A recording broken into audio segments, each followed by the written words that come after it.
Hémicycle avec Arnaud Benedetti. Bonjour Arnaud. Bonjour Steve. Et merci de nous retrouver comme chaque semaine dans le Grand Journal. Vous êtes professeur associé à l'Université Paris-Sorbonne, rédacteur en chef de la revue politique et parlementaire.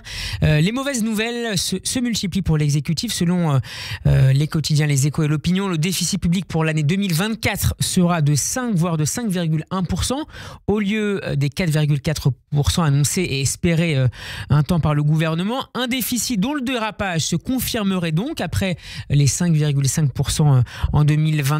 Arnaud, c'est seulement un problème de recettes comme l'avance le gouvernement ou c'est plus globalement le coût à payer tardif de la politique du quoi qu'il en coûte? Pas seulement, et c'est bien là que le bas blesse, c'est que le quoi qu'il en coûte, notamment dans l'alourdissement de la dette de 1000 milliards d'euros depuis 2017, c'est un quart du niveau global de l'endettement. Il y a malheureusement, manifestement, bien évidemment un problème de recettes, ça a été dit, ça a été souligné, mais si vous voulez, si aujourd'hui le déficit budgétaire est au-delà de ce qu'il avait été envisagé, c'est aussi parce que les hypothèses les hypothèses de croissance sur lesquelles avaient été bâtis notamment les projets de budget, les projets de loi de finances étaient vraisemblablement surestimés. Et un certain nombre d'experts avaient d'ailleurs mis en garde le gouvernement sur des hypothèses qui leur paraissaient beaucoup trop optimistes. Arnaud, la droite, notamment les Républicains, parlent de maquillage. C'est un terme que vous reprendriez à votre compte ? Mais pas seulement les Républicains. Bien évidemment, parmi les forces politiques, les Républicains qui insistent sur le fait que pour eux, ce budget est marqué de l'empreinte de l'insincérité. Et c'est en effet un angle d'attaque sur lequel notamment insiste plus particulièrement le président du groupe LR à l'Assemblée nationale, Olivier Marleix, mais le Haut Conseil des finances publiques également avait, il y a quelques mois, considéré que les hypothèses de croissance étaient par trop optimistes. Donc, il y a un sujet, évidemment, j'allais dire, un sujet budgétaire, un sujet financier de contrôle de la dépense publique pour l'exécutif, d'autant plus que, si vous voulez, cette mauvaise nouvelle arrive à quelques encablures de la réactualisation des notes des agences de notation, notamment Standard & Poor's et Moody's, qui doivent réactualiser leurs notes. La première, je crois, fin avril, le 25 ou le 26 avril, et l'autre mi-mai. Donc le risque aujourd'hui pour l'exécutif, c'est de se retrouver aussi avec une dégradation de notre note. Donc les conséquences à la fois économiques, financières sont importantes, mais évidemment, ça aura des implications politiques. On peut penser que ça peut avoir aussi des implications politiques. Hier, le Premier ministre Gabriel Attal ainsi que son ministre de l'économie Bruno Le Maire ont rappelé qu'il n'y aurait pas de hausse d'impôts. Est-ce que c'est une posture tenable, selon vous, jusqu'à la fin du mandat d'Emmanuel Macron ? Si vous voulez, il faut inscrire cette promesse ou cette annonce comme la volonté d'abord de tenir compte de la réalité, c'est-à-dire que la France est un des pays où le taux de prélèvement obligatoire est le plus important en Europe, voire dans le monde. Ça, c'est une réalité. Et il y a un autre aspect qui, lui, n'est pas économique, mais qui est véritablement politique pour l'exécutif. C'est que, bien évidemment, une partie de son électorat considère que la hausse des impôts est un marqueur qui constituerait une très mauvaise nouvelle.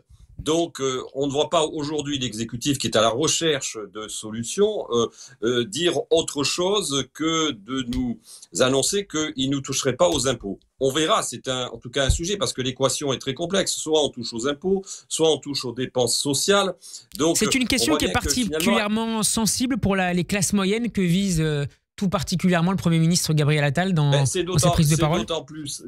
C'est d'autant plus sensible si vous voulez que, en plus, cette question du déficit et de la dette, c'est un marqueur pour l'exécutif dans sa capacité à gouverner le pays. Et finalement, cette mauvaise nouvelle qui vient de tomber, d'une certaine manière, vient mettre à mal cette espèce de totem d'immunité que constituait la compétence technique de l'exécutif et sur laquelle, en partie d'ailleurs, Emmanuel Macron s'était fait élire, notamment par rapport à Marine Le Pen.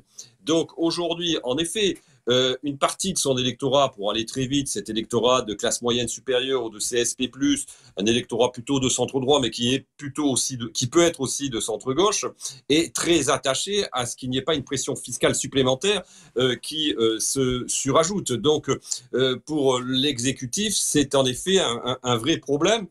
Et finalement, encore une fois, les marges de manœuvre qui sont les siennes apparaissent pour le moins extrêmement étroites.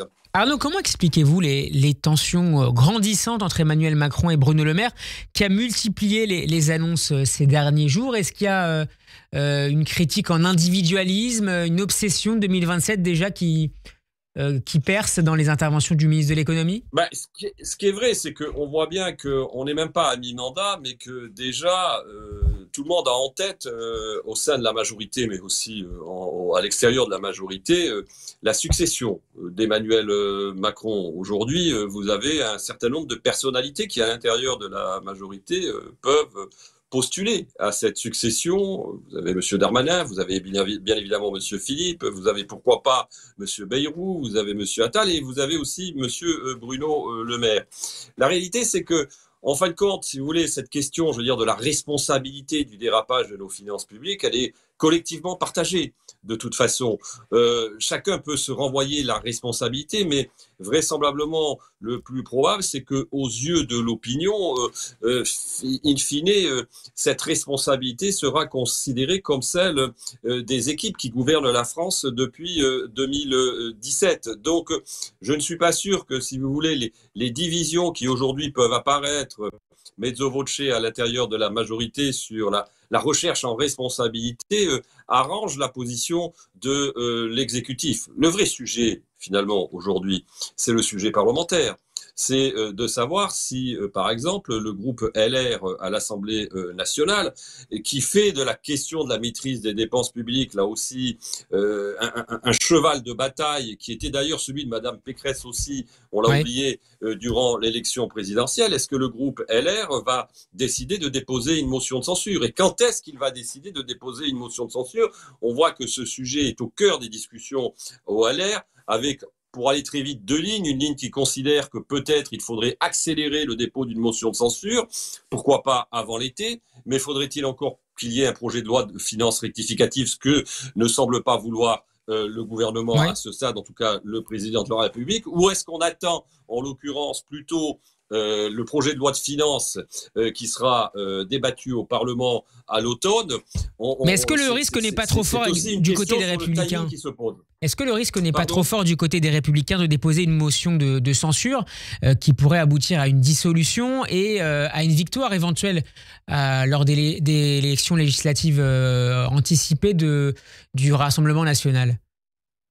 Alors, vous avez quand même vu que les Républicains, par la voix de leur président, M. Ciotti, n'ont pas pour l'instant, en tout cas explicité leur volonté de déposer cette motion de censure. Ils ont dit qu'il y avait un certain nombre de lignes rouges que le gouvernement ne devrait pas franchir, notamment, entre autres, la hausse de la fiscalité ou le rabotage sur un certain nombre de dépenses qu'ils considèrent comme stratégiques en matière, par exemple, sanitaire. Donc, pour l'instant, le groupe LR reste prudent. Alors après, est-ce qu'il y a un risque? Évidemment, il y a toujours un risque, et c'est ce qui vraisemblablement aujourd'hui retient en partie le groupe LR d'actionner le dépôt d'une motion de censure, parce qu'ils savent très bien que le risque, c'est une dissolution, ce qui n'est pas automatique d'ailleurs, parce qu'il faut toujours rappeler qu'un gouvernement peut être renversé par une motion de censure, mais le président de la République n'est pas contraint ou obligé de dissoudre l'Assemblée nationale. Mais il est clair que si demain il devait y avoir des élections législatives, et quand on regarde notamment les quelques projections qui ont été faites, le groupe LR pourrait évidemment souffrir de ces élections législatives, et ça peut peut-être retenir leurs bras. Merci beaucoup Arnaud Benedetti d'avoir été avec nous comme tous les mercredis dans le Grand Journal. On peut vous réécouter en podcast sur radioj.fr et vous retrouver en vidéo sur YouTube. Bon après-midi et à mercredi prochain. À mercredi prochain.